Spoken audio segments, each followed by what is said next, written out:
We're going up and down, over and over. It's the same old thing.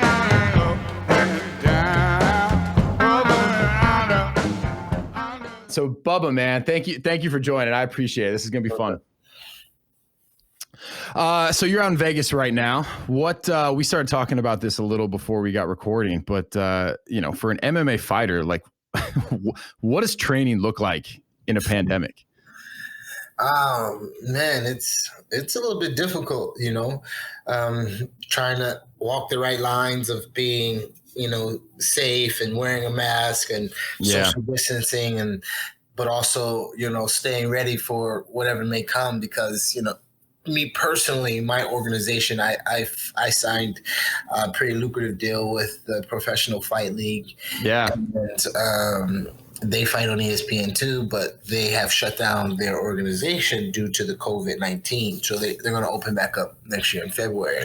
Oh, so it's not until February. So not until February. Oh, damn. See, that's what I was going to ask you. Yeah, I didn't know. Yeah, so they're going to, they're putting together a package and things like that for the fighters to help them, monthly and stuff like that. But it's still not what you signed for.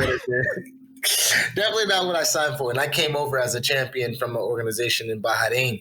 I did a really good job of trying to be international before, I'm mainstream as far as millions of people saw me pin David Taylor on dude, and just know I have about 5 different questions about that very specific match. So we'll get to it. If people don't know, they will by the end of this conversation. Yeah, but since I was already in a sense homegrown and American, and and then I did the Bellator thing on TV, which they fought on Spike TV, and I had a lot of fights where a lot of people knew me and I got some notoriety, but I still, as far as skill level, didn't feel as I was where I needed to be. So I wanted to kind of humble myself, and I was I was the number one prospect coming into MMA in 2011. If they had a draft, I'm the number one pick. You know what I mean? They don't have drafts, and we need to have a draft. We need to have a union. We need to have all that good stuff. But maybe by the time my son's 6, by the time 20 years comes from now, he'd be 26, killing people. There we go. I assume by that time, I pray there's some backing and support from a group of people, a collaborative group of people who have the fighter's best interest at heart. But where was I going with this?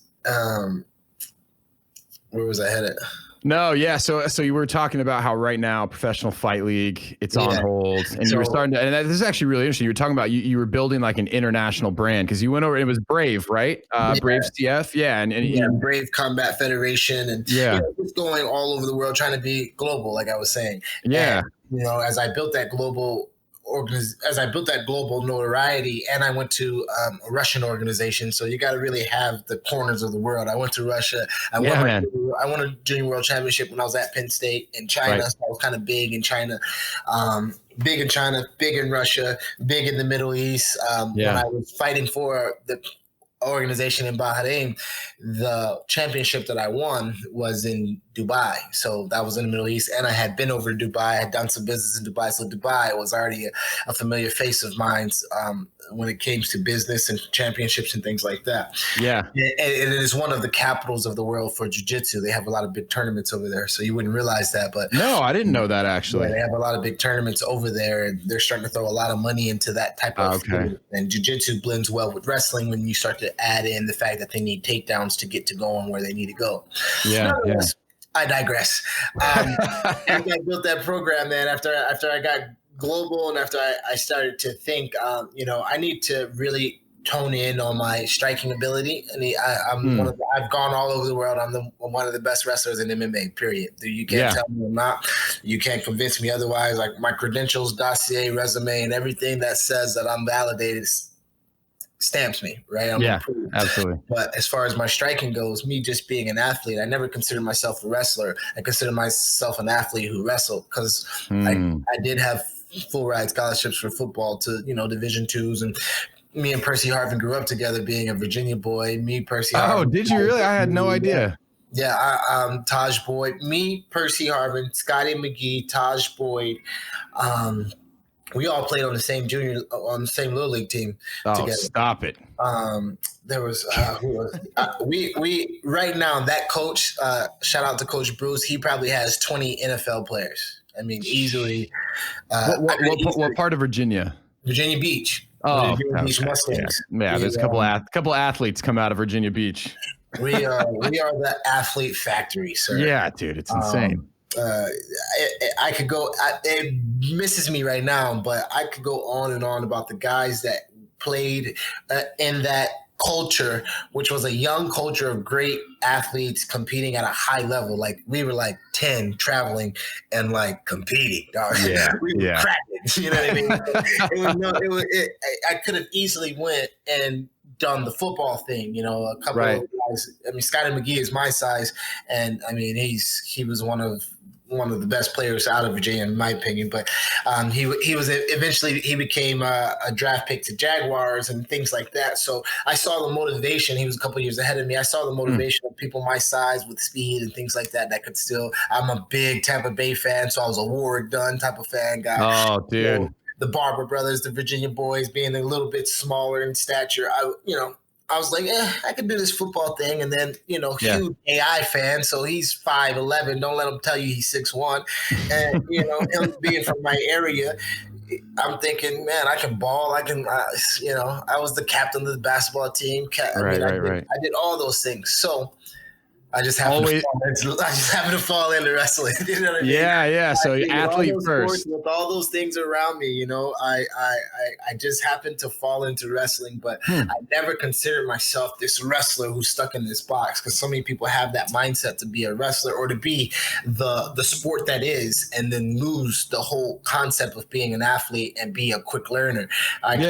You give me a sport, you give me the rules, you give me the understanding, to give me the technique, and I'll be great at the sport very soon. Don't take me long to figure out these are the rules. This is how you win. That's how you lose. Okay, let's get going with that. So when I transfer for football, I've won nationals in football. I've won nationals in wrestling. I mean, we've hit the level of credentials when it comes to things that I've wanted to do. So when it comes to competing, I'm very, very tuned in to who I am, why I do it, the craft, the whole point of practice. You know what I mean? I'm a very biblical man. I believe in Jesus Christ. He's my Lord and Savior. So when it comes to that kind of thinking, it's a ministry to me. It's behind reason. It's not. I don't just do it for the validation of man. If I wouldn't do it for the validation of man, I'd be an Instagram influencer. You know what I mean? Yeah, I hear you. So maybe we can start there. And that's so interesting, because when I think of wrestlers, I think you're right in that a lot of times, a lot of those guys wouldn't translate well into other sports, right? And so I think that probably like, you play basketball with a wrestler, he's gonna run your ass over. You go for a layup. I'm telling you right now. But I'm picturing intramurals right now and just getting like checked by some 180-pound dude who's like, exactly. Absolutely, there's a fluidity to it that when you come first with the athletic mindset and not come first with the sport at hand. There's a lot of corners in the NFL that can be basketball players in the NBA. Yeah, for sure. But they've honed their craft. Now, there are also probably some linebackers, but they've toned into the fact that they're linebackers. So they're like, I'm linebacker, minded linebacker, in thought linebacker, in life linebacker, in driving linebacker, in eating. I'm a linebacker, you know what I mean? So you got some linebacker friends who never made me even play football, but if they did, they'd be a linebacker. Yeah. There's no doubt about it. Oh, awesome. So how did you fall into wrestling? Was it just my dad died when I was 9, and he was a 2-time state champion, and for every day for 2 weeks I got in a fight when I was young. And my dad was one of 11. My mom is one of 9. So I have multiple aunts and uncles, and they all were like, this little angry kid, put him in wrestling. And I was Bubba because I was 11, 12-pound baby when I was born. Everybody thought I was going to be, the Rock size. Everybody thought I was going to be Bubba Day Dudley, but oh man, I ended up not being as big as everybody expected. But also I was a miracle baby. So nonetheless, I decided to. Well, I didn't decide. My family put me in wrestling. And this is after your dad passed. Yeah, after about. Okay, yeah. So angry and just dealing with everything. Yeah. Can't even imagine. Black mama didn't want me to be a statistic, thing like that. Yeah. So we got into wrestling. We excelled very quickly. I was 60-1 my first year. 6-0? 6-0-1. Okay. I got pinned in the finals of the state tournament. Oh, damn. Okay. Everywhere. My uncle had a team, and then the area that I wrestled for had a team. So I probably should have only wrestled 15 times, but my uncle was like, yo, he was taking me everywhere. We was going everywhere, whipping everything. Yeah. This is me, an African-American kid, and a predominantly white sport, Oh, yeah. And in Indiana at the time. And I would say Virginia raised me. Don't get me wrong. I was born in Frankfurt, Germany, but I would say Virginia raised me. Virginia, where you from, bro? I would say, bro, I'm from Virginia, but I would say I started understanding life. Huh. When you have that moment of like, oh, I remember that. That's the earliest memory I have. Is in Virginia? No, I would say it's in Indiana. Oh, it's in Indiana. Oh, okay. Gotcha. Indiana. Yeah. That's why I'm trying to bring the story full circle. I love it, man. Let's go. I'm hooked. But you're from Virginia. My family was from Indiana. My dad's side of the family was from Indiana. Oh, okay. Got it. And we moved to Indiana, and I was young. I was really young until waiting for my father to come back from Africa. He was a gold miner in Africa. Crazy. No way. He was a gold miner in Africa, and he was in Ghana from when I was 5 to when he died when I was 9. But we left to go to Indiana from Frankfurt, Germany. There was we stopped in Hawaii, but we left to go to Indiana to meet up with my father, and he died basically in process of meeting us in Indiana where his family lived, and he died. Oh, no way. That's when I got into wrestling. I started wrestling, and after I wrestled for 1 year, I was 60-1.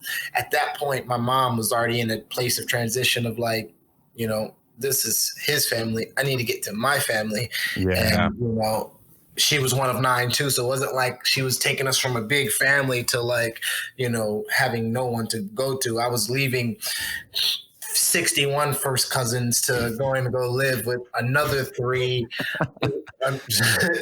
another 30 in the neighborhood. You know what I mean? Yeah. I was big on family, big on competition, big on competing, big on, being close with family and being tight knit. And we left to go to Virginia, and that's what I say what raised me. Like, okay. That's what made me run with the big dogs. Get off the porch. School was faster. The teachers were faster. The kids were faster, meaner, more aggressive. We ain't in the country no more, boy. Yeah. we in Virginia where like, where you from? Why you talk like that? So I'm well mixed, well versed, and I'm good in every hood because of my background. But I've been to the country. I've been, one of my best friends was, a rich kid, and he lived in a mansion in high school. So I lived in a mansion in high school. Yeah, okay, all right. Yeah, there you go. High school, with me being the number 1 recruit in the country, and me being the, captain of the captain of the football team, captain of the wrestling team, prom king, homecoming king, me being that guy in college. Yeah. And having a mansion to back us with, a back playroom. We had some great times. I lived a great story-filled life is what we're saying. That's awesome, man. That's awesome. I signed with Penn State as my wrestling credentials started to, speak for themselves, and I end up where I met Jesse. Penn State is one of, as you guys know now, is one of the best schools in the country for wrestling. Yeah. Oh yeah. The Big Ten is the SEC for football, if you want to say that. It's where the men are. Yeah. There are champions from other organizations and other, not organizations, other divisions. I'm speaking business, but I got you. It needs to be organizations by now. Need to be getting paid, but there are champions from other divisions. But Big Ten is where you breed them. Big Ten is Ohio State, Iowa, Illinois, Penn State, Indiana, Purdue, it's Michigan. It's the grind. When you say those schools, you gotta say it with your chest. Talk a little deeper. Yeah. Where'd you go? I went to Penn State. Yeah. Okay. Right. All right. Well, all right then. But now they got Rutgers and Nebraska. Rutgers is holding the pack down a little bit. Yeah. But all the corn-fed schools. Exactly. Yeah, it's a corn-fed school. Pennsylvania, Jersey, even Nebraska. Like, even Jersey got like a weird kind of country beachy area. You meet some people from Jersey. You meet a lot of different type of people, man. Oh yeah. Yeah, Jersey's a different place, but you're right. Like North Jersey compared to South Jersey are two different worlds. drive 40 minutes and you're in a different country. Exactly. Okay, cool. So you end up at Penn State, and obviously you were a big recruit. You had a lot of success early. Yeah, I did. I won the Junior World Championship. I wrestled. My first match in college was against the number one wrestler in the country. And I wrestled up a weight class because me and Dan Valamont, shout out to Dan Valamont, me and him were going back and forth. He was already the projected starter at 149 the year I came home, in which they thought I was going to redshirt. And I had no plans of redshirt at all. I just came off of being Bubba J in high school. You think I'm gonna come and sit out? I mean, like, I don't know what it means to like have a guy better than me. And take a year off and wait. Yeah. And in any capacity, really, I didn't feel I was also being in the environment that I grew up in and being put through the ringer that I've been put through, I wore a chip on my shoulder, Let's just say you've been sharpened by other iron, and you weren't ready to take a back seat. I was a young black man in the South of America, in one of the whitest sports that was physically demanding and mentally demanding to where this sport should not be being done like I'm doing it. I tell my kid, my kids be like, man, can you show me some high school tapes? Can you show me some? I'm like, listen, I'm trying to teach you how to respect people. I was so disrespectful. I was always a sportsman, but I was trying to embarrass people for the sake of the way I felt on the inside, the way I felt walking through life, the way I felt. Somebody gonna get this rap. Somebody gonna get this feeling. Yeah. That is what it is. But, I definitely wore a chip on my shoulder. Therefore, coming in to Penn State or coming into anything, you never told me that I wasn't going to do it. You couldn't tell me that I couldn't. You couldn't tell me that I can't. And you can't show me someone that can do it better. Yeah. And that's how I felt about a lot. That's how I still feel, but with obviously more humble, more understanding, more Christ involved. I lived a different life coming into the game. Yeah. That could be a whole different podcast, I'm sure. Hey, so actually, I had a question for you. Oh, wait. And actually, what happened in that first match? I got to know. So you're going against the number one. I lost 5-3 to the number one wrestler in the country. Everyone knew that I was a 49-pounder wrestling up at 157. Yeah. And we had our first home dual meet at that time, coming against the number one wrestler in the country. He eventually did win nationals. Oh, wow. I lost 5-3, and everyone's eyes were like, oh, shit, who is this guy? He's legit. This guy's about to go on a tear. He was legit. And during the match, some kind of scrambled happened where he did his thing, his normal, I'm the number one guy, thing. And I kind of got out of it, kind of just being an athlete and just got out of it. And he kind of showed frustration, and I kind of was like, yeah, just being young. And I celebrated during matches. That's why a lot of people didn't like me, because I celebrated. I was doing the LeBron thing before. I was celebrating during my matches. I love it. Kind of also gave me my name. This kind of rebel. I'm known in the sport for being like the Allen Iverson / Michael Vick of wrestling. You know what I'm saying? Yeah. I rocked the do-rag the entire career, braids or no braids. Right. But I end up shaking my head like, yeah, kind of pounding my chest. The same kind of thing. If you make a defensive play and you kind of like slap the ground and you put your hands out when you're playing basketball. Right. Or you defend a play in football and you're like, get that out of here, baby. Exactly. That's kind of what happened as he did his little scramble thing. We got into a little scramble. He showed frustration.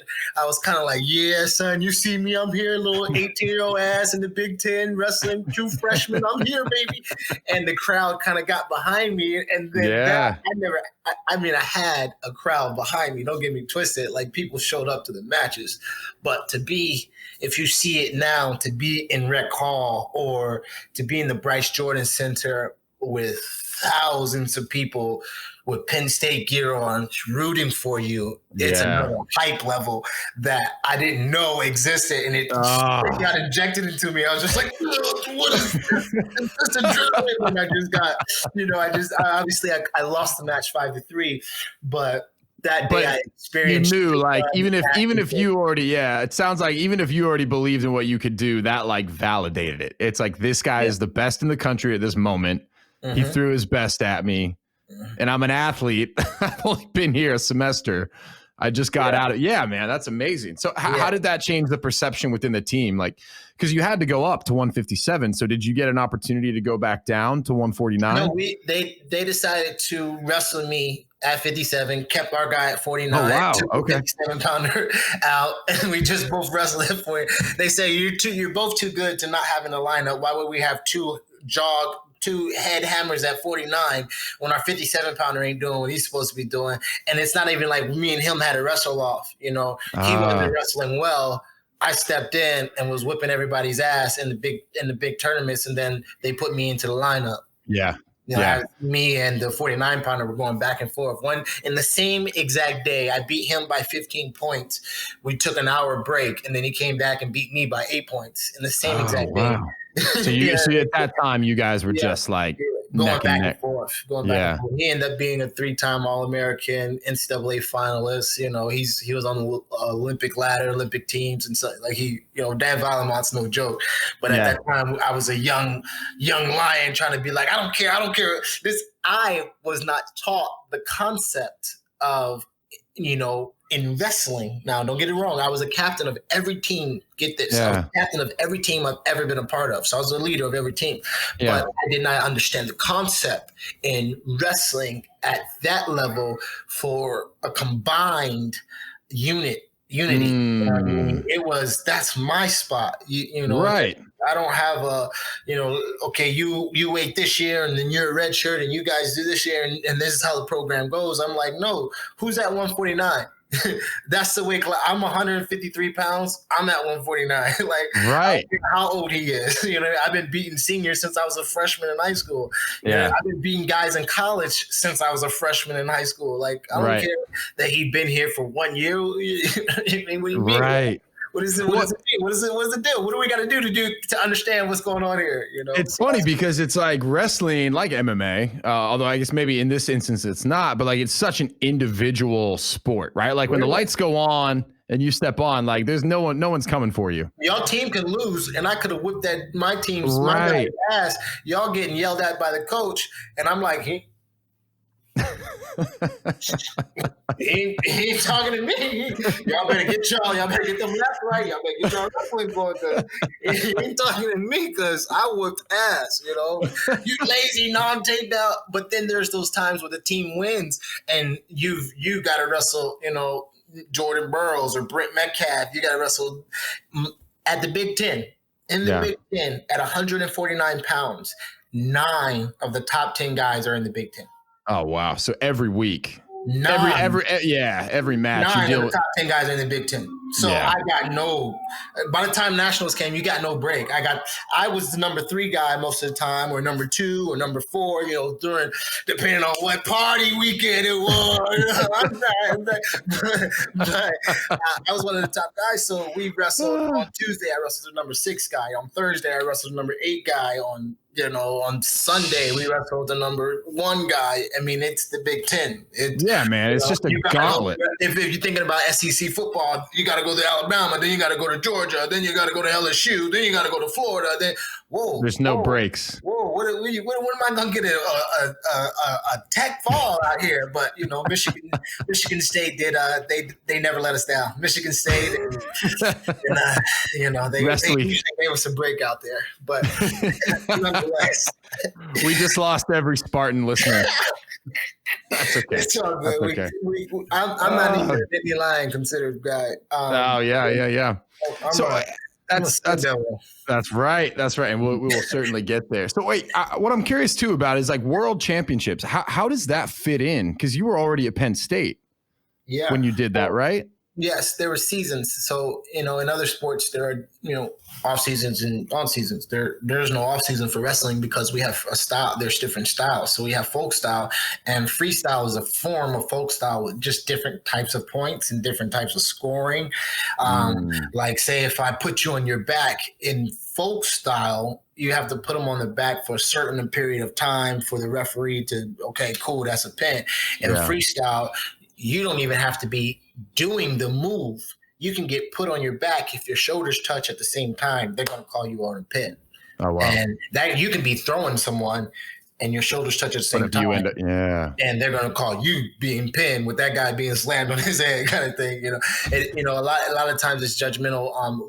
And the rules change every year, like most sports. They're trying to get it faster, or get it quicker, or get it more entertaining, or whatever it is for the generations that are coming. But at that time, you did like an Olympic redshirt year, or you did kind of thing. So when folk style was over, when the season was over, school is still going on and things like that. So we still wrestle, and we stay. Most of the wrestlers stay on campus during the off season. We don't go home. It's like, but you technically redshirt. Yeah, but you're there the whole time. Yeah. Oh, okay. So it's like. Yeah, you would take your red shirt almost in the middle. Yeah, I kind of have red shirt year because I was going back and forth for Valmont, so they were technically still counting me a red shirt. But then when we went into the season, the Big Ten season, where like matters and shit, they put me into the lineup. So they're my red shirt year. But also in the off season, when it's summertime and there's no season, there are still freestyle events like the Olympics and the World Championships and things like that. Like, consider like the NBA, they play, or the college players. If you're good enough to play in college, you play in college. But if you're good enough to be on the world team in the NBA, you'll make that team as well. So it's kind of like that. And I was competing on the levels of freestyle, and that's when I went and won a world championship. I even beat the Olympic starter. When I was in college, I beat America's Olympic starter. But I was on another level at that time. But I was also young and like, what do you mean? Like, I'm gonna just kick it here all summer and hang out with these frat boys.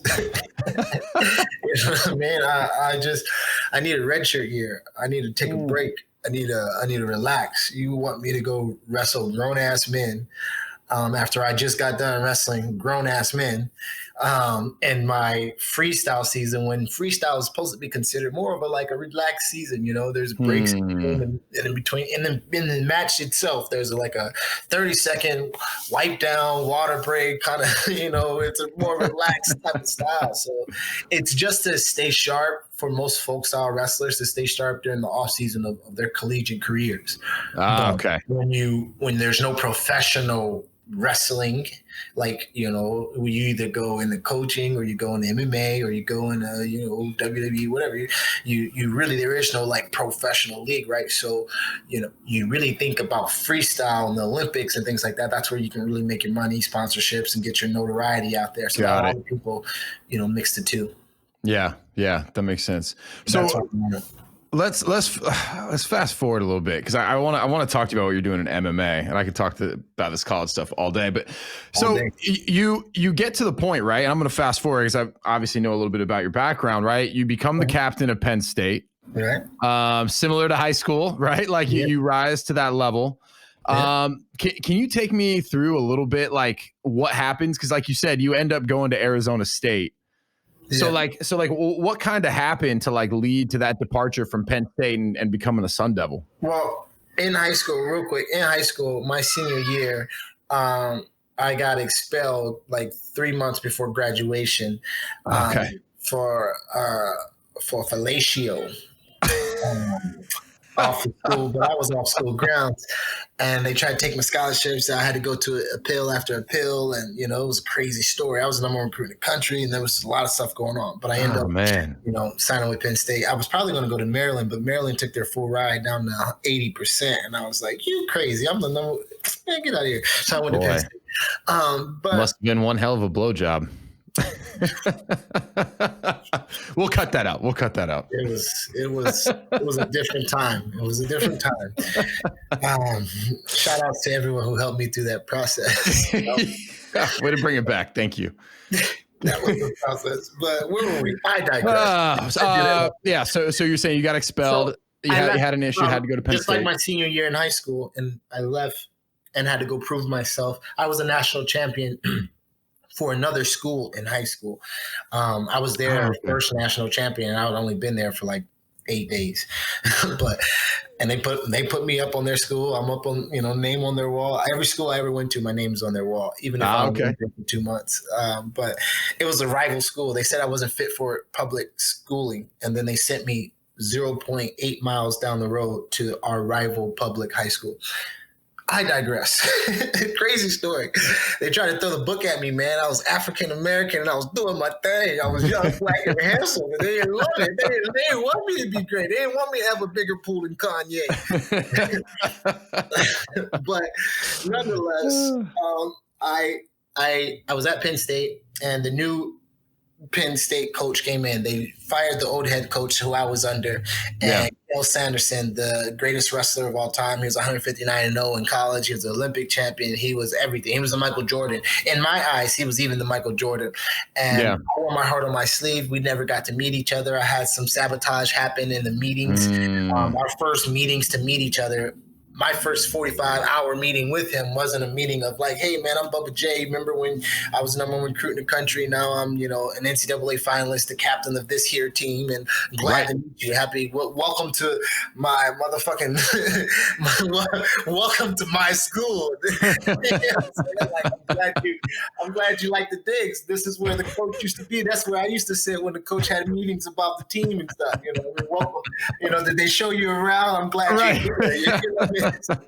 Let me help you get acclimated. Yeah, let me help you. If you cut me right, I cut myself. Oh, that's not but blue and white. That's a little nitty line. It's understandable. You still bleed cyclone white and red and yellow, whatever y'all had. That's a little. Oh snap! Look at me, dog. I'm in my nitty line shorts. Oh, there we go. Right now, for the folks who can't see it, I'm in my Penn State issued shorts right now. Shout out to there. We go. Just bringing myself back to that mindset. I was there, and me and him just didn't get along in a sense of like he was trying to bring in the new regime. I was the head and the captain of the old regime. Right. I was young and arrogant.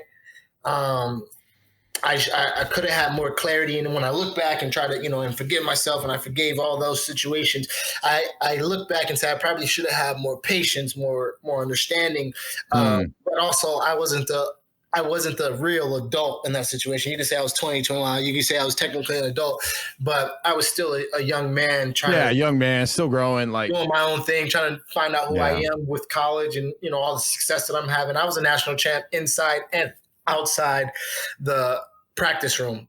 You can ask Jesse. If you went, we didn't call it clubbing, we called it bubbing. If you went out with Bubba J, we went to 15 different frat parties. We were probably at each of them for 30 minutes, and then we left to go to the next one. And then eventually you didn't find me. Exactly. I got lost, but eventually we went our separate ways. But I was the champ in every sense of the matter. Right? And people knew who I was on the mat. When I showed up to wherever I was going, people knew who I was. Pennsylvania is the mecca of wrestling. Yeah. Like Florida would argue, or Texas would argue they were the meccas of football. Right. Pennsylvania is the mecca of wrestling. So when you're the captain of the Penn State wrestling team, you got some clout. Yeah.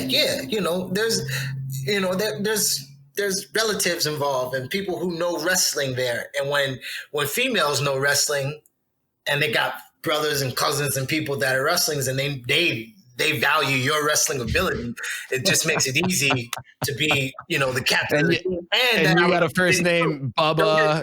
Yeah, I was a forbidden fruit. Now, don't get it twisted. I'm all chocolate, so most of their parents tell them to stay away from the chocolate because it melts on you. So things like that could happen. But nonetheless, I digress. I left Penn State because me and Kel just didn't see eye to eye. He wanted to release me. He tried to release me 2 or 3 times before I finally was like, man, all right, if you don't want me here, bro, I'm a national finalist. I'll go to any school in the country. And find a place, he put a stipulation. You can go to any school in the country that wants you, but I'm not going to allow you to go to the top 15 schools because you could possibly be a problem for me at the national tournament next year. So none of the people like the Cornell school that I was going to go to, who was ranked number 2 in the country, who needed a 57-pounder, who had a 49-pounder, who was college. Oh, so you almost went to Cornell. I was going to go to Cornell. He blocked my transcript to Cornell. See, their ability. That is so crazy to me that they have the power to do that. And right? he just did it for his little brother. He just got it amended for his little brother because when he was at Iowa State to come over to Penn State, his little brother was on the wrestling team, so he wanted to come over to Penn State with him. He just got an amendment for them to come over. But when I was trying to leave, he did the exact thing that he just bought. He blocked you. I digress. Yeah. Sorry. We've moved on. Okay. We've forgiven everyone, but this is just context, people. It's just context. He's a great man. He's he's won 8 out of the last 10 or 11 national championships. I mean, he's the GOAT of wrestling coaches and things like that.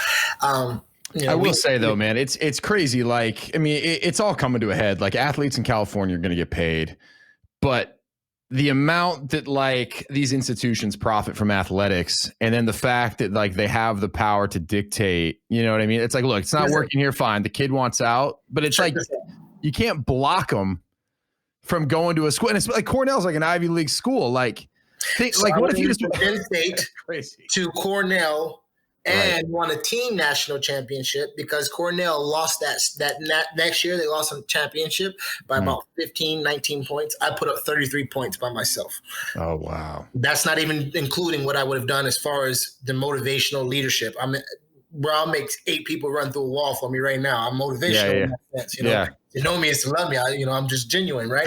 But I also know the mantle I carry and the authority that I have when it comes to leadership. And it's not a crowd when someone says, "Well, we need to get these guys to a championship." We took 5 guys to the national tournament and took top 5 in the country. Remember, when they signed me, they were outside the top 15. Wow. I'm history, bro. I'm history under the dust, under the rug that they try to cover up. But when I first got to Penn State, remember, we went bubbing. Every recruit came with me. Yeah. I signed every recruit from 2006 to 2011. I signed every recruit. The only recruit that I didn't sign was the Perry boy who went to Oklahoma State, who eventually won nationals. And the only reason why I didn't sign him is because his brother was on our coaching staff. And he was a real dick during the recruiting visit. But nonetheless, I said, listen, first of all, you're being a dick. Second of all, your brother's on the coaching staff. What am I even doing here?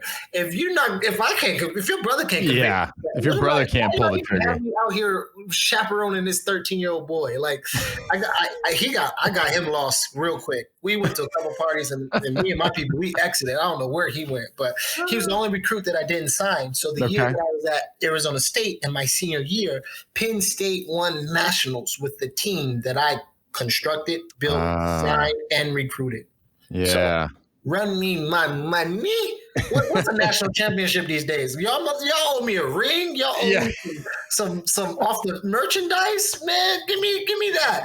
Can I get a sweatshirt? Penn State, check the history. Penn State never had a white singlet before I convinced our coaching staff that if the football team has a blue jersey, and all these other schools that were losing recruits too, some schools wouldn't come to Penn State because once we got there, they knew that I was signing people. So a lot of people were telling them not to come to Penn State. We lost a lot of people to Ohio State because Ohio State had like 8 singlets. They had silver singlets, red singlets, black singlets. So you want it's like the Oregon Duck guys. You want to be the freshman, the swaggiest. So when I was at Penn State, we had one singlet, the blue one with the strap on it. And I'm like, Coach, I know we don't want to break tradition. I ain't trying to get an old nitty line thing. But if the football team got a traditional blue and then they got a traditional white, let's get crazy and get a white one. Let's get a fresh white one.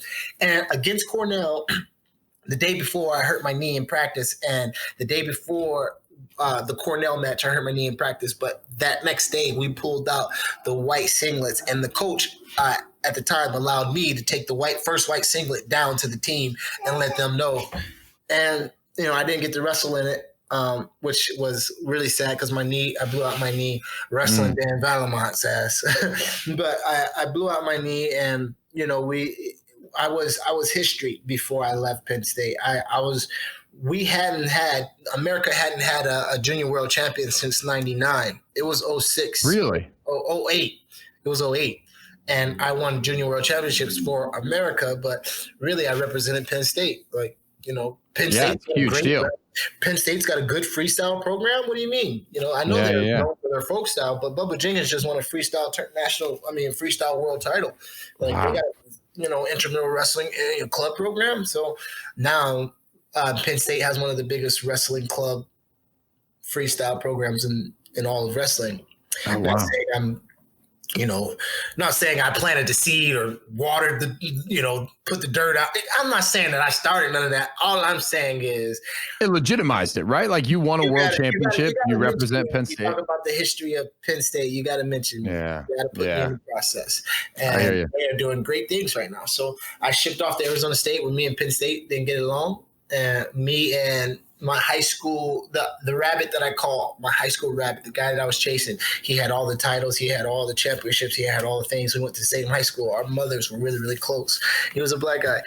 Brian Stiff, he had a brother who was also a really good guy. Our high school coach was a black guy. So it was really like a unit of family in the sense of like us against the world. He went to Arizona State and became a national finalist, but he never really got it done. But he always hit me up like during my career at Penn State because he became, an assistant on the Arizona State team. He's like, yo, did they send you your scholarship money? Did they check you? Did they get you right? Did they make sure you did, you're supposed to get this, that, and the third? He was kind of helping me make sure that I didn't have to pay for stuff, make sure, just get the game right.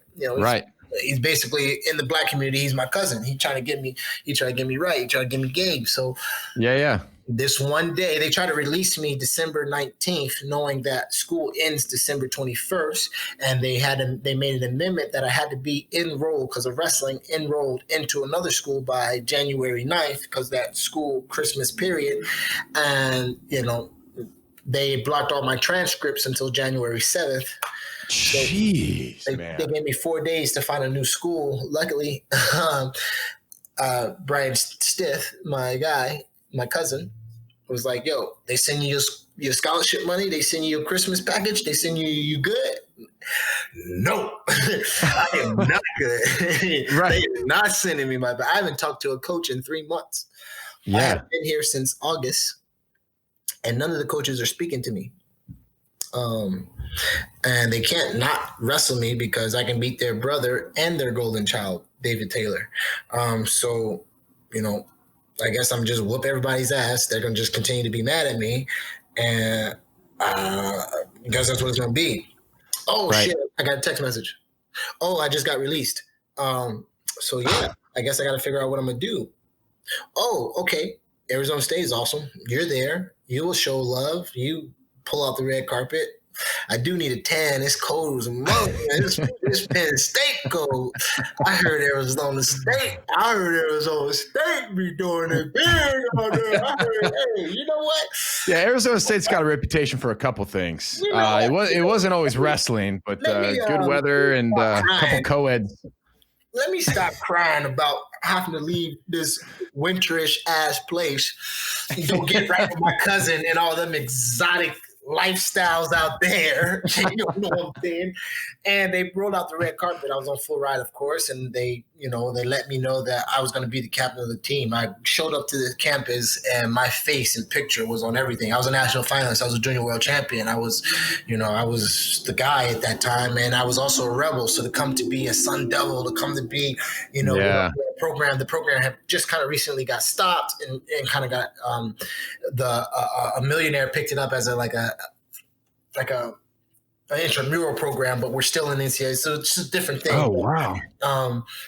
We also had the one-leg kid, Anthony Robles, who was right at that time, the SB winner. He only had one leg. We ended up winning nationals together, but he picked me up from the airport, and, it was when I hear that Anthony Robles is going to pick me up from the airport, when I only kind of know of him as the wrestler with one leg, but everyone knows of him, it was when I was talking to Percy when we were both being recruited, and we were both going to take a recruiting visit to Penn State, but he didn't like one of the guys that were going on the same trip.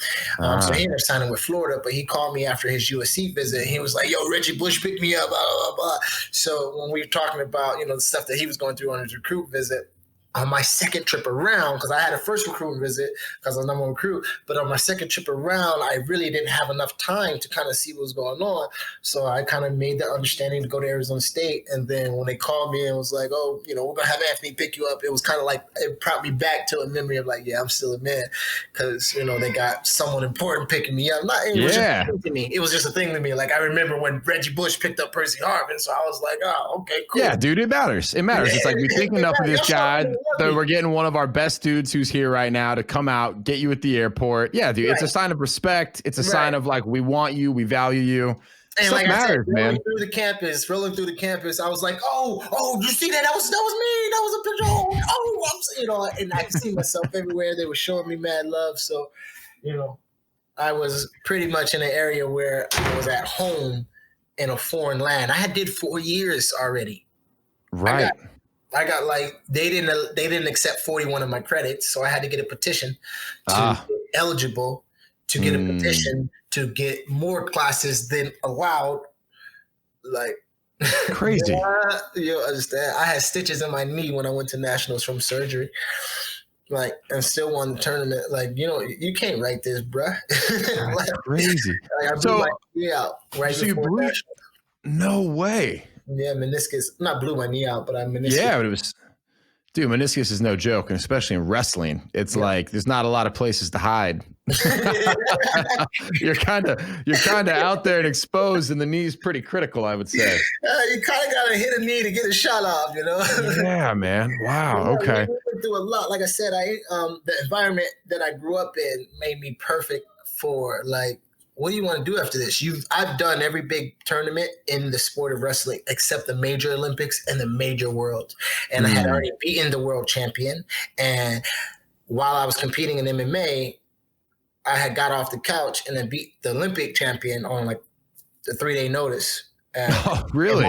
In my heart, I was like, bro, I can do it if I wanted to. I don't want to because it's a broke mentality in my sense. They're still living in dorms, grown-ass men living in dorms at the Colorado Training Center. I get it. I understand. Like, I'm not trying to, I got too much personality. I got too much understanding of life. I got too much ability and talent and gifts and too many fishes in the water for me to just stick it into stick my iron in the wrestling fire and only, and it's a 4-year circuit.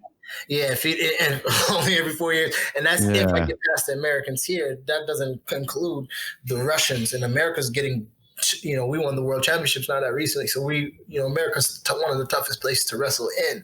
Yeah. They're going to give me $50,000 to beat this dude up who doesn't know how to wrestle. Right. You know what I mean? Like, this dude he's only been doing karate. And they're going to allow me to. You mean yeah. He's not even in the stands. What do you mean? Like, dude, I've been digging deep into the old school UFCs. Like, I'm talking like 1 through 10. Mm-hmm. Back when it was, I was just talking to I don't know Chad Wesley Smith is. He's Juggernaut Training. we were talking about, it's like the closest thing you could get to actual blood sport. It's like a dude absolutely. walks in who only does Fight karate. Island. If they had what they did then and Fight Island now, it would be exactly blood sport without the camera. Oh my God. But it's amazing. But you're right. Like, and it was the wrestlers. Well, the jiu-jitsu, the first three, you know what I mean? Hoist Gracie crushed it. Still to this day, when you look at the belt count, it's when you do the Olympics and then you'd be like, oh, America's got these many golds and Russia's got these many golds. When you do MMA and you do the belt count, wrestlers go. Yeah. Go. Yeah. Strikers, you know, a couple strikers go, and a couple of jiu-jitsu go. But when you think about from Cejudo to Cormier, yeah. Stop talking to me about wrestling dominating MMA. I know exactly what I'm about to do to y'all. I mean, once I get this striking down, and it's not once, I've now gotten it down. Yeah. I'm in the $1 million tournament, and the biggest champion was my college rival. The guy who won the $1 million tournament that I'm currently in went to Ohio State, my college rival, and I beat him. I wrestled him 3 times a year for a cheeseburger and an orange soda. Now they're going to give me $1 million to fight him. You know what I mean? Right. Like, I was just trying to beat him to get on the bus back home. You know what I'm saying? Right. College. I'm trying to get a Big Mac when I get back. If I win this match, I'm going to get it. You know what I'm saying? Yeah. So I wrestled him 8 times. I beat him 7 times. Oh, wow. And what's his name? Lance Palmer. Okay. Lance Palmer. All right. We're coming, Lance. Yeah. I just. All right. What was, and I want to, so I've got 2 things I definitely want to talk about. And I want to finish off the college story because it's just too insane not to. Like, I would be doing the listeners a disservice because they're like, this guy is out of control. But it gets even more outrageous. If we're talking about writing a movie, like the way this thing plays out is absolutely insane. So can we round out how you become a national champion and kind of the circumstances? Because you leave Penn State, you go to Arizona State, right? And to your point, a program that was almost canceled. Right. They blocked you from going anywhere in the top 15. So you go to Arizona State, still in the pack at that time, 10, I think. Yes. So you rise through the ranks, tear your meniscus, and you end up facing the guy who was in your weight class now at Penn State, right? In the national finals. Have I missed anything? When I was at Penn State, they got his scholarship. David Taylor was a freshman at Penn State. So I was a captain of the team. When he was a freshman, but then when Kale came in, there was one practice where I was running, inside, roll your arms, and he came in, the door opened, and everyone looks, of course, at the door to see who's coming into practice, and he's like, Bubba, you're no longer captain of the team. Everyone else do your own thing. Don't run them through drills. Just abruptly, like the captainship that like. There was never a sophomore captain at Penn State until the team and the coaches decide on who captain. Like, captainship on teams is like a big deal, right? So it is. And and to be a captain too, you're right. It's not like, hey, you're just like the stud or like you're the best athlete. It's I sit in on coaches' meetings. Right. On what they plan to do with the team. So I can get like, hey, coach, that's great. I know you got a plan for that. Like when I was at Arizona State, there were practices that I was like, Coach, we can't do it. Like you're gonna lose the team if we do this or it's too hard. Or I've been in the Big Ten. I'm not telling Coach that we can't do it because we don't want to or we lazy. We're lazy, right? I got something to prove. They just try to release me over there. I got something to prove. But right now, like I understand you on this.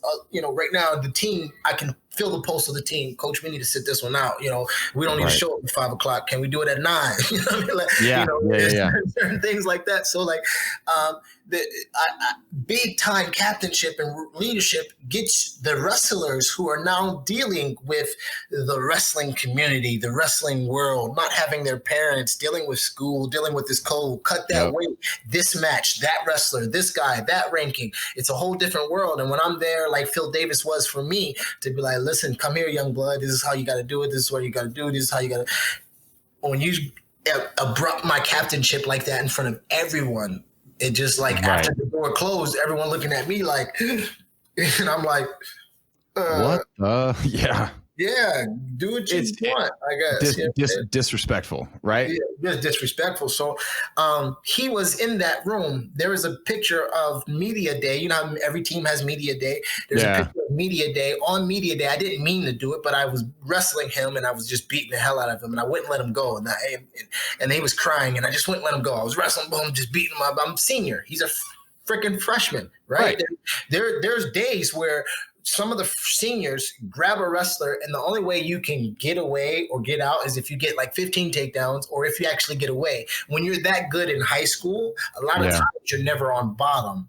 Right. So when you come into college, you need work on bottom because you're always taking people down. Because you were just never, So when you get to college, I'm a grown ass man. All these takedowns you ain't about to get. And when I get my takedown, you ass ain't getting up. So a lot of times seniors will grab the rookies or the freshmen and get on them.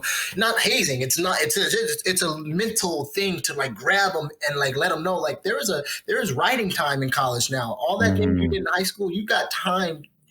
After a minute, they give you a point, the other guy a point for not being on grass. So there's a seriousness to having to get up. And then they're the same weight. You're a man. You can't let another man the same weight as you hold you down. What if that was your mom under the car over there? You know, we had these kind of things and saying, and I made them cry and they got it on camera. You know, they had it on camera. They had it in the media day and I had a picture of him crying.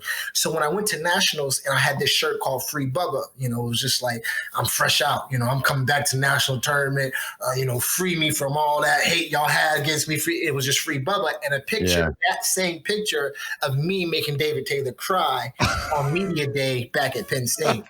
So when this is even better than I thought. He was 79-0. No shit. He only lost 2 matches in college. Oh wow. He lost to 2 people in college. He lost 3 matches. He lost to twice. When I was on the team, when they released me in December, from August to December, we were wrestling and we go to open tournaments. And one open tournament, I'm a 49-pounder, but I wrestled up at 57 just because I'm in a redshirt year. I fractured my sternum. I had to wrestle him in an open tournament in the finals, and I wasn't even trying, and I beat him 4-3. But I was lazy with it. Like that match is online. I had a fractured sternum, and I'm just kind of like, you know, just. I'm Heisman and I'm stepping over his shots. I'm treating him like a freshman. I'm not in my stance and wrestling. I'm really disrespecting him, but I'm also only disrespecting him because I'm really hurt and I really want to get out of here. This is an open tournament. I'm a national finalist. There's no reason to be here. I shouldn't have to play this finals. I should have injury defaulted out, but they're trying to see how good David Taylor is and all this good stuff. So I'm like, you know what? I'll wrestle him. And I beat him 4-3, really not even trying. And so that's his first loss in college. At that point, he was 60-0 or something like that. And then by the time and it doesn't count because it's an open tournament. So when we get to the national finals in college, remember, Cael Sanderson was 159-0. He's now the prodigy of Cael Sanderson. In this match, he is 79-0. He's going to be the next Cael. He's on the path. He's on the path. Cael's in his corner. He's got the right tutor. He's got this. And here comes this black-ass kid from Arizona State who used to be in this program, who obviously was a damn hooligan. Couldn't keep his just out bubbing late at night. Around and man. Had 13 pit bulls and all kinds of stuff. I used to sell pit bulls on campus. So that's how I made a lot of my money. But nonetheless, I digress. You can ask Jesse. I will, dude. I will. This is so great. I was Michael Vick for Halloween, and on Halloween, I almost got in a fight with Jared Odrick, the NFL player. I almost got in a fight with Jared Odrick. I ended up messing with I didn't know it was his girl, but she ended up coming through, and you know, things happen. Nonetheless, I had about 4 or 5 pit bulls, and I was standing on a hill, and I was Michael Vick, and he came up 6'7", 300 whatever pounds of him, and I'm scared of no man, especially. Anyways, he's like, you did something. I'm just like, what are you talking about?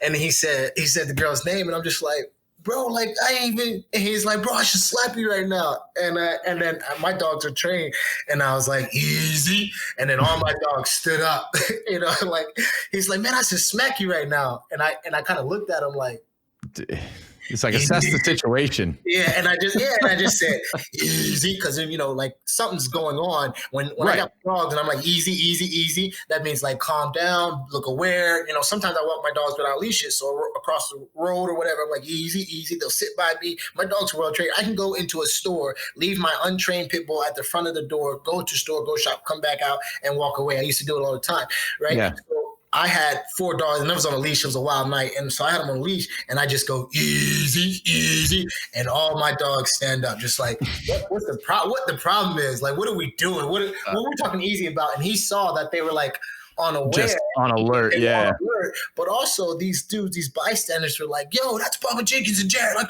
bro, get out of here. Like they really stood up for me. I don't know why. I don't know what had happened, but these random dudes, they were drunk. They were like, get the fuck out of here.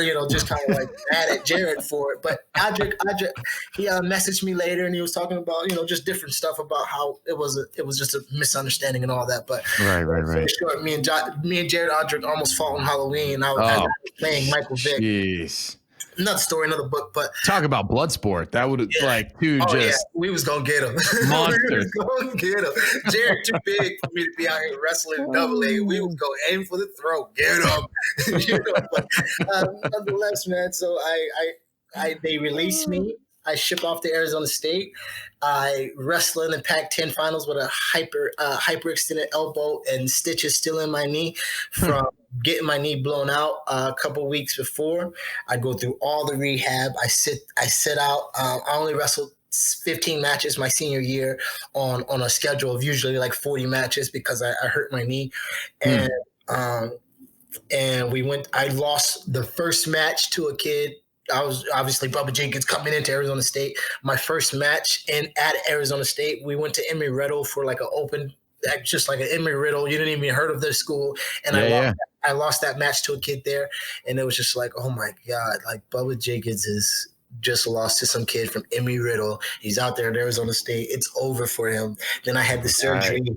Then I went to Pac-10s and I lost in the finals and I got cheated in a 17-minute match. After my first match, this is my first tournament back from blowing my knee. I get seeded number 4 in the national finals. I wrestle. I pinned a bunch of people, tech followed a bunch of people, which is beat them by 15.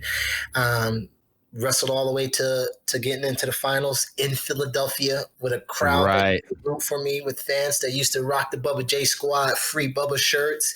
I had frats rock my shirts, like 50 dudes come to the home matches in Bubba J Squad shirts, like probably 20 different frats. Like, don't get me wrong.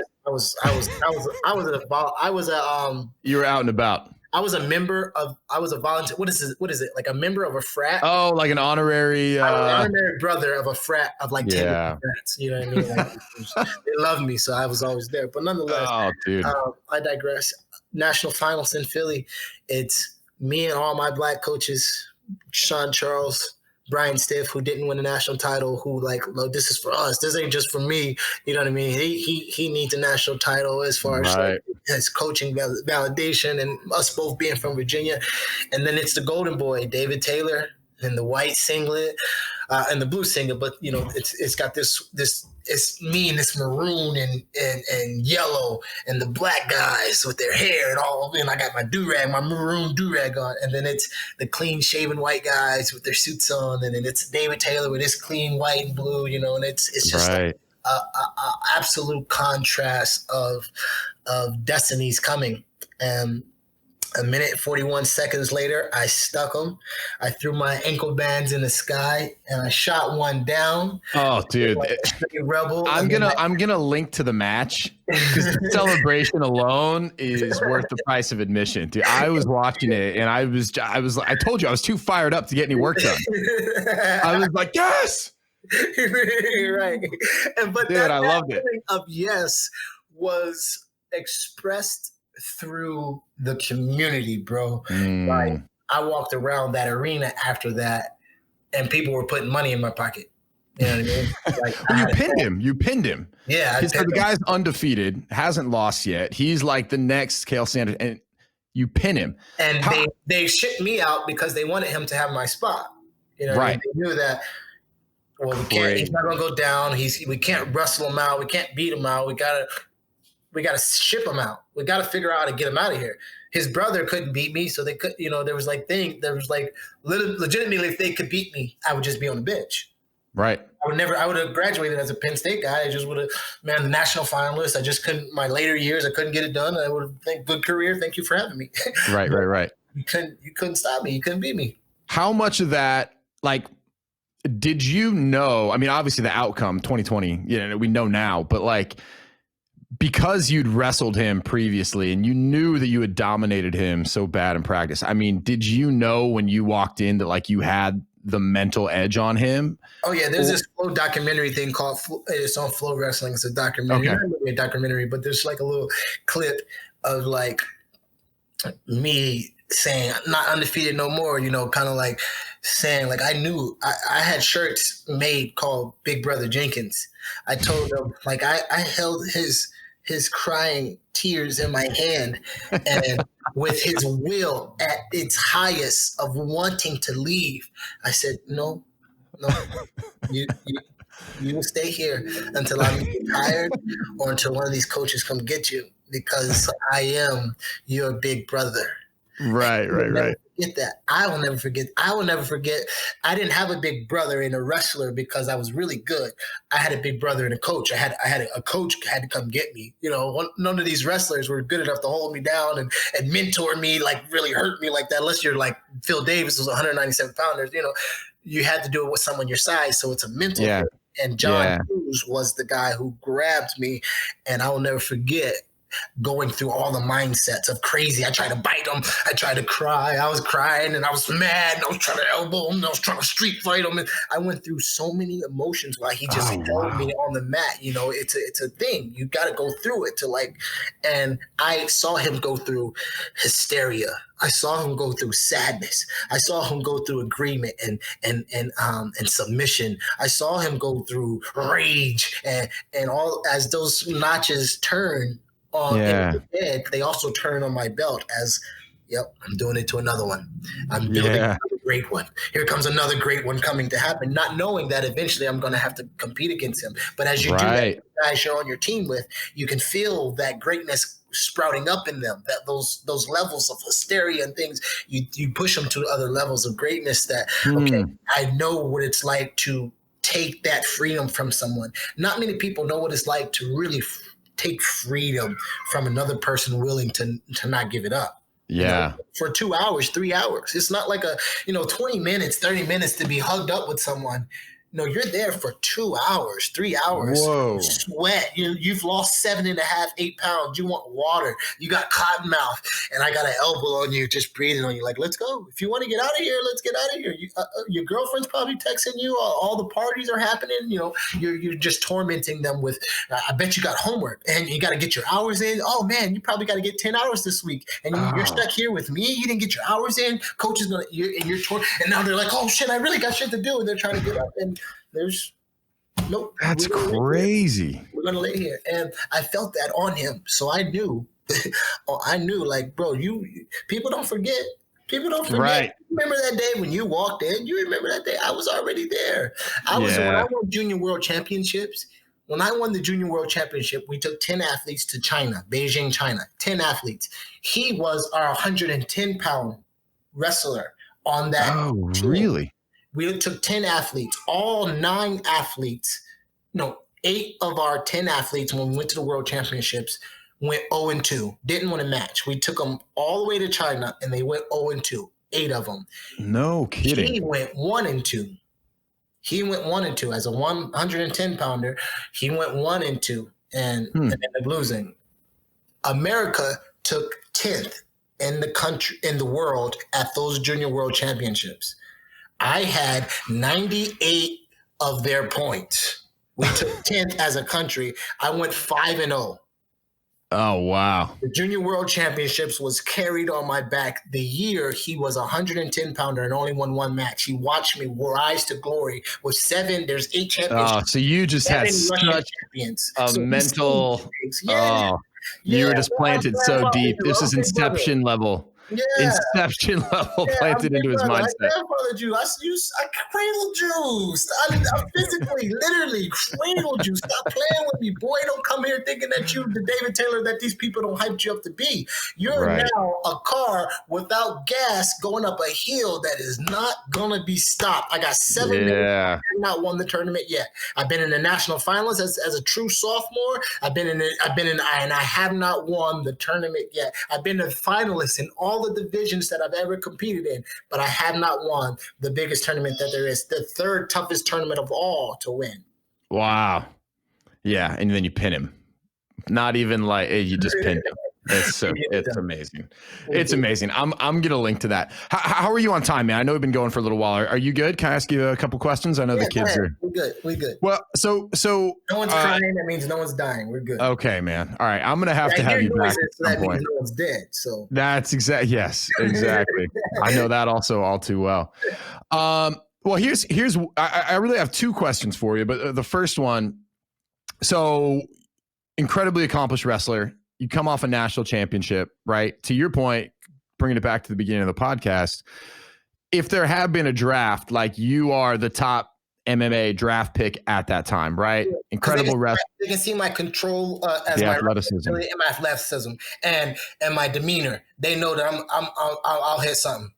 They know that I'll get grabbed. So what was that transition like to MMA? Because now you have to pick up the striking skills. So what does that process look like for you as an athlete? Had you already been working on your striking historical? Well, I'll even ask you, had the plan for you always been to go into MMA? No. Or is that an opportunity that kind of presented itself? It presented itself when I started looking at like the overall look of what my wrestling is going to take me. Okay. Jared Odrick said something to me that actually resonated when we were going through that little fight and that little beef. You know, he's like, I'm going to be in the NFL. And what are you going to be? You know, because he was trying to compare the fact. I was like, yo, I smashed your chick and you mad about it. And he was trying to compare the fact that, like, yo, I'm going to be in the NFL making millions of dollars. What are you going to be? You're going to be someone's assistant coach somewhere. And it like, it was like, yo. And it carried with me like to the point of like, yo, I'll never be an assistant coach. It's like when people have offered me a job and stuff like that, they're like, yo, you're a great wrestler. And I have done, for one dude, I did assistant coaching and it paid me so much that I put my pride aside, but also is that the UFC when you did the, with John Jones? That was another time. Oh, that was another time. Okay, I was an assistant coach. I was John Jones' main wrestling coach at that time. Right. That's okay. Yeah, I was gonna say, and that was for the Ultimate Fighter. Check my resume, head wrestling coach. Come on, yeah, thank you. Come on, do your. I'm gonna let our producer have it for not getting that right. Yeah, tell him. Exactly. But no, it was a time. But that thing that he said to me kind of resonated in the sense that, like, yeah, what am I going to do? Am I going to like be done with wrestling, be this great, rebel, have all this historic times and things? I mean, I could write a book. I'm going to write a book. It's going to be awesome seller. But like, what do we do now? I'm going to go around and do it off of what I did in college. Like, what are we doing? But also, I was 23-0 on the streets, though, dog. 23-0, ain't never lost on the streets. On my LeVar Ball, never lost. 23-0, and I felt like, man, if they won't allow me, a reason why they booed me and stuff like that. After I did the celebration, they booed me hard, and I made it a thing. I call it the Boo Birds. People had shirts that were talking about Boo Birds, and I said, I wake up to the Boo Birds. My alarm is set to boo. Because I loved being that guy. The crowd really got me, ready to get off on someone. So yeah. The fact that they were booing me and the fact that I had this like chip on my shoulder really led me into like a mindset of like me against the world, me against anything else. So when I got into MMA, that was my mindset. That was, my focus. That was, I'm 23-0. I just did everything I could, or I won it in wrestling. I've beaten Olympic champions. I've beaten world champions. I recently, this is actually if I recently just got inducted into the African American Wrestling Hall of Fame. Oh, awesome. So I literally got my lapel 2 days ago. So I was pretty Congratulations, man. That's cool. So I was really accomplished, and I was just like, man, I'm done with it. I want to be the entertainer and the competitor that I am. I want to compete. I want to beat people up, and I want to entertain. Yeah. And wrestling. My mom, I know Nate Parker, who's a Hollywood comedian, not a Hollywood, he's a Hollywood star. And he was telling my mom, if he comes to Hollywood, I'm gonna get him a role. We'll work together. I'll have him working with me and things like that. He's worked with Denzel, and he wrestled at Penn State and went to Oklahoma. And Cool. Nate Parker is a big actor in Hollywood. He did Red Tail. He did Glory. He did The Great Debater. But he was someone that my mom was like, man, well, after we go to college, why don't we go into this acting, modeling thing? Got a good physique. You speak right. eloquent. You elocute well. You can do all these different things. Just use this education. And I was just like, I gotta compete. I gotta have that itch. I gotta compete. You can compete with these other actors. I'm not competing against myself. That ain't competing against them. And I got to a place of Tito Ortiz called me and kind of no way convinced me to, like, you know what, take a trip out to California after I was at ATT for a little bit, after I decided to go to MMA. And when I was at Arizona State, my coach, Brian Stiff, his roommate was Cain Velasquez. So it's kind of like cemented me being at Arizona State and them talking such a big tradition of all the fighters that come out of Arizona State, CB Dalloway, and Cain Velasquez, Brian Bader, and all these other people who were there around the campus. And once I became national champion, they were like, "Oh, welcome to the club." But even though they knew I was a Nittany Lion, it was more like, you represented for Arizona State for that one time you did, so we appreciate that. So that kind of push and that kind of love from guys who I considered big in the game was a little bit of push of like, you know what? Yeah, this MMA thing I'm already here in Arizona. It's MMA on the East Coast. It's not as big. You don't see gyms. You don't see people fighting. On the West Coast, MMA, you can't drive 5 miles without running into another gym or another jiu-jitsu this or another that or something. Right. So, and then I thought about the fact that, like, I can charge people to coach them in wrestling after I learn what MMA is about. After I get into it and learn how to fight, then I can teach people how to throw your punches and work your way into shots and work your way into good, things. So after I started being successful at it myself, I'm like, yo, there's a whole career behind, I'm charging. Great point. I'm charging people 5% to coach them in wrestling when they're making $500,000. Right. You know what I'm saying? Well, that's such a great point too, because it's I got one fighter fighting for the championship where they get paid $2 million, but they got to run me my 5%. I just made 5% of $2 million off of one person for one night. And if I have a roster of 20 fighters, it scales out. Mm-hmm. Yeah. And it's Jared Aldrich. Come on, Jared. We'll get Jared on the podcast. We'll get this. Well, you're right though. It's like because your resume from a wrestling standpoint, I mean, you could stop today and it's cemented. National champion, you know what I mean? Like world champion, like that's in the books. And so it's like you could probably do that today if you wanted, right? But you've had a really accomplished MMA career to this point.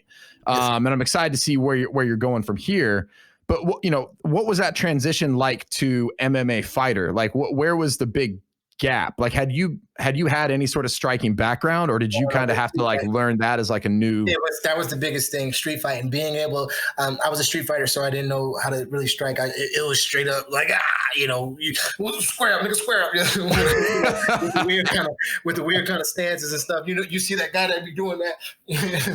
Right. Yeah, so it was all street fighting, but I was a really good wrestler. So the moment I grabbed your ass, it was the real deal. But I had to understand my entry level to enter into that gap of uncomfortability where we stand between two people and, you want to slap box them, you want to hit them, but you also don't want to be hit, but, you want to take them down, but you don't want to be kicked or kneed, and, you lead with your head. So there's different things and uppercuts that he's showing you that may hurt, So the transition from wrestling to MMA was understanding, one, landing your takedowns, because jiu-jitsu is a play. So landing with security, landing with understanding, not having your neck out, not being exposed. Right. So landing and takedowns from guillotines and the reason why jiu-jitsu guys beat us. So you got to figure out why wrestlers lose to jiu-jitsu guys. And then you got to figure out why wrestlers lose in general. And the only reason why the wrestlers lose is because they have no ability to strike. Once you can strike, you can do what you want.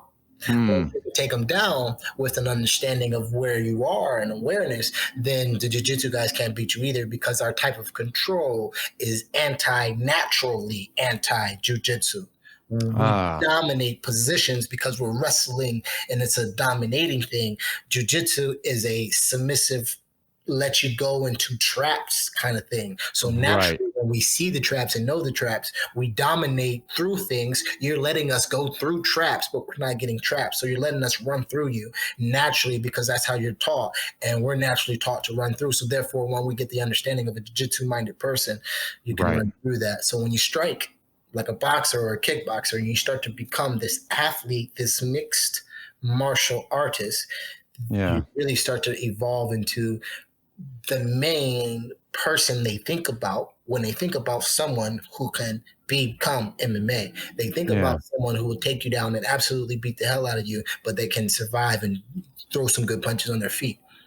So do you identify like certain, you know, like we brought up jiu-jitsu, like you have the wrestling, you've developed the striking, and who you're working with now that you're in Vegas. I think we did this before we started recording.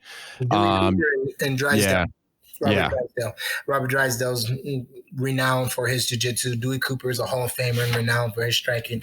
Every big fight or all the big MMA fights, Francis Ngannou, you see the guy with long dreads. Oh yeah. That's Dewey Cooper. Awesome. So okay, so I think you just said it too, right? So now you do your jiu-jitsu, striking, and then you've got your wrestling. Is that kind of like the three pillars of training for you? Gotta have gotta have the ability to throw knees and elbows, because those are cuts. Those will end fights early. Those will get you not having to do the whole 15-minute round. I mean, the whole 5-minute round or 5 fives, you know. One that affects their thinking. You I don't look at the sport of, I look at it differently. I'm an art of war kind of guy. So I think of, okay, if I take him down and I cut him in the first, that's going to be something he has to deal with for the whole time. I don't think about take him down and then punch him up. And then I think about like, what is the art of winning? How do I get him out of here? If I cut him and then I try to stick my fingers in his head while I'm wrestling him, and the referee saying, oh, he can't see because there's too much blood, they're going to call the fight. I'm going to get my money's in. I'm gonna give him a bag, right? So it's part of the sport to figure out how to defeat this person. If I break his arm, whether he taps or not, if I snap his arm, they're gonna call the fight. Is that against the rules? No, that's him not seeing that his arm is manipulated and me saying, okay, take it or break it. You know what I mean? Take it or break it. And sometimes with money on the line or consequences, pride, nation, culture, things on the line, a lot of people don't tap, a lot of people don't do those things. So, it's a different sport, especially when people are fighting, like Russians are fighting for culture, the Irishmen are fighting for culture, Brazil is fighting for culture, Americans are fighting for validation and because they're bored, but other people are fighting to get out, and Nigeria is fighting to get out. Africa is fighting to get out. America, not a lot of us is fighting to get out. That's amazing. So you meet the world's in the cage. This guy could be fighting to literally feed his family while this guy's fighting to validate his karate career. Yeah. Two different reasons of why. And you only get half your check if you win. Dude, I love watching MMA. And kudos to my wife for thinking that I'm the toughest man on the planet. And she's like, how are you doing that? And I'm like, Sonia, you don't even want to see what would happen. Okay. I am, what did someone said this? I'm an in shape sheep. In other words, like I look good walking around, but I do not want to get in a situation with someone like you who knows what they're doing. My brother is a bodybuilder, so he looks how I actually am on the inside. Like he's all ripped up, and so when we've grown up together, everyone would always hit him first, and I would just crush people, And I never got sucker punched. My brother, because he's a little bit bigger, always got sucker punched or hit first. Want to take him down? And when we finally got bigger, I was like, "Yo, you built for show. I'm built to go." Exactly. I'm built to go because he's all jacked up, So that was one of the things, but. Getting hit, you never get used to it, You never get used to it. You have to get used to it. The thing about starting in wrestling is you can be doing your wrestling thing and you're getting smacked on and popped on, and knowing that maybe a couple of these might put your lights out, or knowing a couple of these might close your eyes or make you look different. In the middle of it, the deterrent to wanting continuously to fight for whatever you're doing wrestling wise, when you have the option of maybe getting out of that and swinging for the fences, hopefully hitting his chin. The concept of sticking to the craft and the mixed martial artist and being okay with being interrupted by punches where you're trying to punch someone, they're punching you, getting that concept down and those things, that was probably like a lot of the biggest learning hills that you got to climb. Yeah. Oh, I can't even imagine, man. It's I played football. I know what it is to get rocked. Right. But you get a chance, you get to dust yourself off. You know, what is it, 30 seconds, and you get to do MMA. It's nonstop. And then to your point, when you get that, you've gotten a stinger before for sure. Oh, playing football, you get that stinger, and it's like running through your body. But you, like, everyone around you knows you got a stinger, so you can he's got a stinger. Chill out, sit on the ground.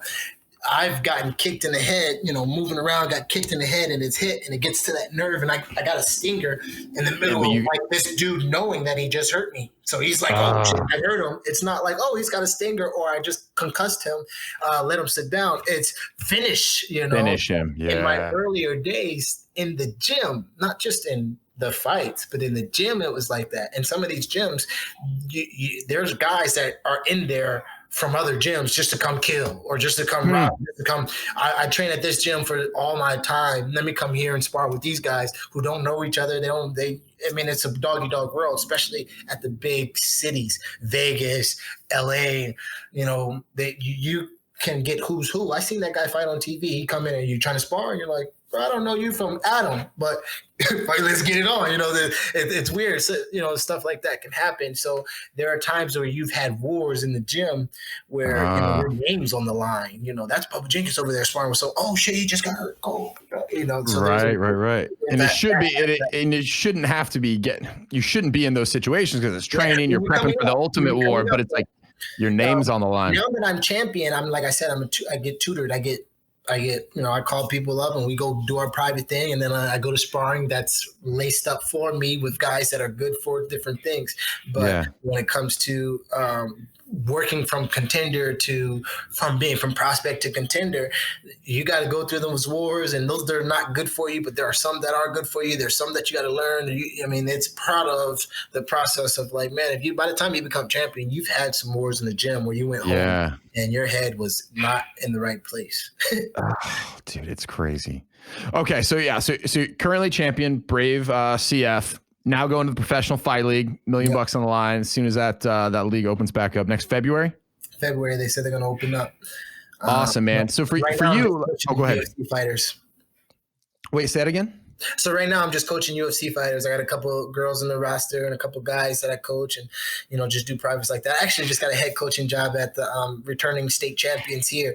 I'm dabbling with trying to not only bring wrestling, my style of wrestling to Nevada and in this community, but also build something for like the young Black kids all across America. Once I build a nice station of club style wrestling, with today's social injustices and things like that, and me always being a Black man and feeling like, man, I could have done football, but there's a lot of things at play. I could have done basketball, a lot of things at play, but the thing that I didn't notice was a way out was wrestling. And there are a lot of African American people or a lot of people from my community that don't see that avenue out, not just wrestling, but like you said, MMA and mixed martial arts after that. So I want to kind of build clubs and do some things like that to like help those communities. If I build a wrestling club in Chicago and I had, instead of them doing gang rivalries, we can do boxing nights and, he was talking shit, he was talking shit. Y'all grab the gloves. Let's get this MMA wrestling boxing thing on instead of us, killing all of each other. You know what I mean? Like that's just, nobody cares about colors no more. Like we over that shit was corny. Yeah. Oh, it's amazing, man. So I can't wait for the Professional Fight League to roll back out. And so how old are you now? We're probably about the same age. I'm ageless, baby. I'm gonna start losing. I'm gonna tell people I'm too concussed to remember. That's what I'm gonna start telling people. But I'm 32. I'll be 33 next year. But here, how do you feel, man? Do you feel like you're at the peak right now? Because it sounds like the skills that you've began to build, the team that you're putting around you. It sounds like in addition to like the athleticism and the wrestling background that you have, it kind of feels like things are like coming together. coming together. Like you said, you go from a prospect to a contender to that champion. But like people are like, why aren't you in the UFC or why aren't you? I've declined my UFC contract 3 times. 3 times I've declined. Oh, really? My UFC contract 3 times. They offered me right after I did the John Jones show. I recently just declined, probably about a couple weeks ago. It's just not the right opportunity. I'm a man built on process. I'm not a man built on the fact that I need the clout or to show people that I'm the best. Or I'm doing this for a ministry, right? First, I need to establish myself financially, and yeah, I get it that the UFC will give me an opportunity to do that. But I gave my word to this organization that also is going to give me $1 million in 5 fights. Yeah, they ain't offering me $1 million in 5 fights. And it's more than $1 million. It's more than $1 million, but it's 5 fights. If I go 5-0, I have changed my entire family's career. But I got a 3-year contract. So if I'm a punter for the Saints and they give me 3 years, $4 million as a punter, I'm gonna be like, let's go. Right. But even more so as a fighter, I'm like, okay. And then the UFC's calling. I'm like, I got time for that. Trust me, I got time for that. Because when I go to the UFC, I'm gonna have power. The first time I declined my UFC contracts because I would have went to UFC as a mall cop. I would have went to the UFC as a mall cop with a badge that says I'm the UFC. But when a real criminal came in, a real fighter came in, I would have been like, stop, hold, stay right there. And he would have bust my ass because I'm a mall cop. But I took myself around the mountain. I didn't go the easy route. I took myself around the mountain. I did the FBI kind of thing. I went to this, I did that schooling. I went that way. So now when I tell a motherfucker to stop, my authority is different. When I say stop, you're going to freeze or I'm going to freeze your ass. Yeah. My authority is different. I have the same badge, but my authority will be different. So when I get there, I also have finances to where they can't tell me that I have to fight this guy on this short notice because I need rent. No, I don't need rent. I need to find me the right matchup, and I have the best agent in the game. Me and Khabib have the same agent. Me, Khabib, Usman, Cejudo. Our agent is Ali Abdelaziz, who's my agent, who also moved me here to Vegas. So he's my agent. Okay. And he's like, yo, I like the way you've been doing everything. He signed me last year, and I've been pretty much my own quarterback for my career this whole time. And he's like, yo, I like the way you're doing things. I like the way you move. I like the way you speak. I like the way you've handled your career, and I like where you're sitting. You've been getting a lot of first downs, though. That's great. Let me get this touchdown for you. I'm a king maker. I got 9 world champions. And wow. I'm down. Okay. He's like, move out to Vegas and let's get this money. So that's the process I'm in, man. I'm here in Vegas, one of the best agents in the game. I'm hungry. I'm young. I'm sitting out, but I know that it's a process to showing the world what we're getting ready for. And when I step on the scene, I'm not worried about the clout that will come because on Friday, I can have 10,000 followers. On Saturday, after doing what I know I can do and do what I've been doing, on Sunday, I'll have 100,000 followers with 17 people calling me for sponsorship, not me crying in the bed thinking I missed something. I'm built for the longevity. I'm known for the process. Yeah. Dude, I love it, man. And it's so cool too that it's like, it seems like you're very calculated in the approach. You know what I mean? Yeah, it's like, don't forget, I'm a believer in Christ. So as much as I got this bravado and this, I still stay centered on the fact that God's guiding me. Jesus is guiding me. You get weird about it and they know, well, he speaks to God. Listen, I'm being guided. And at the end of my career, when I write the book, you'll see that there was a certain design to it that I had no part of. And I'm telling y'all right now, I have no design in it. I'm just being guided and going with the options that I'm given. Yeah. Bubba, man. I love it. I got to be honest, dude. This is probably one of my favorite ones that I've done to date. this has been a blast, man. And dude, Jesse, who set this up, at some point we three got to get together and we got to do a part 2. I want to hear. And we'll do that one off air. Hear some real stories. But hey, Bubba, man, thank you so much. I can't wait to see what you're about to accomplish here in the next year. For people who do want to follow you today, where's the best place for them to find you? Man, I'm on Instagram. I'm on Twitter. You just look up Bubba Jenkins MMA, and you're gonna find me, man. I'm really not hard to find. You probably just watched a little naked boy leave. I'm always at the crib. I'm always at the gym. You know, I did as we talked about the story and we talked about everything we went through, man. I'm a family man now. I'm a father. I'm a husband. I got 3 children, and I'm trying to become this financial mogul to where I can help people like myself come up. That's all my agenda. What is Bubba doing today? I'm probably doing something with my family. I'm probably doing something with the ministry. I'm trying to probably get my craft ready, or I'm trying to focus on the future of, I got business in Ghana, business in Singapore, business in Bahrain, business in Dubai, business in Ireland. I'm on WhatsApp on 5 different calls. The king of Ghana, where my father died at, wants to do tons of business with me. So I'm always in this place of like growing. But you can always find me because I'm humble. I'm transparent. My number has not changed. The first number I ever got has not changed since 5th grade. So my people who were in my 6th grade class, the girls that I was flirting with, that I gave them my number, they can call me right now and be like, is this Jesse? Is this the Nick? And I know by what you call me, how long you've known me. How long you've known you. Yeah. I got my middle school name, and I got all these other things, but I stay the same because I'm grounded in the fact that we're all human.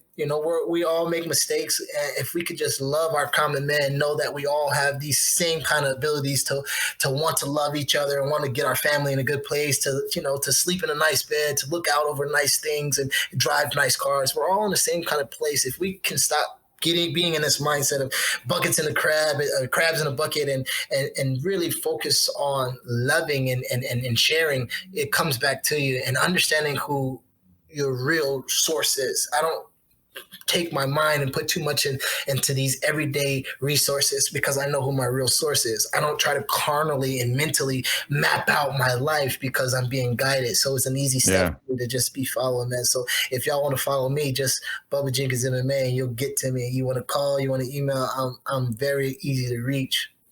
I love it, man. I'll link to all of them. I'll make it easier. And I'm putting the David Taylor stuff up. I'm getting all that in the show notes. So if you listen to David this, Taylor's man, actually wrestling a match today. There's a bunch of big stuff going on today in the wrestling community. And anytime they do something, David Taylor, Jordan Burroughs, the big wrestlers, they always hit me up. So there's some crazy stuff going on. If y'all see, y'all just tag me and stuff. If y'all see anything that mentions Bubba J, and I'm gonna show love to whoever comes show love with me. I follow the people who tell me to follow them. I don't just follow everyone. You say follow me, I follow you. But other than that, awesome. I'm showing love.